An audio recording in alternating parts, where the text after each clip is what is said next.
the report describes the results and analysis of our obstruction of justice investigation involving the President. The order appointing me special counsel authorized us to investigate actions that could obstruct the investigation. And we conducted that investigation, and we kept the office of the acting Attorney General apprised of the progress of our work. And as set forth in the report, after that investigation, if we had had confidence that the President clearly did not commit a crime, we would have said so. We did not, however, make a determination as to whether the President did commit a crime. The introduction to the Volume 2 of our report explains that decision. It explains that under long-standing department policy, a president cannot be charged with a federal crime while he is in office. That is unconstitutional. Even if the charge is kept under seal and hidden from public view, that too is prohibited. The special counsel's office is part of the Department of Justice, and by regulation, it was bound by that department policy.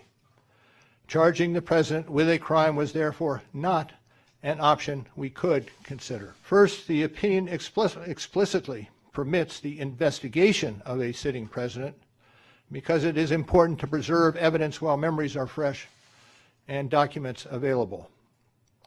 Among other things, that evidence could be used if there were co-conspirators who could be charged now.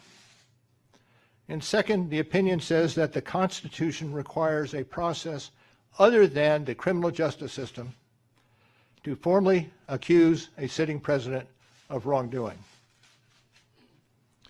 And beyond department policy, we were guided by principles of fairness. It would be unfair to potentially accuse somebody of a crime when there can be no court resolution of the actual charge.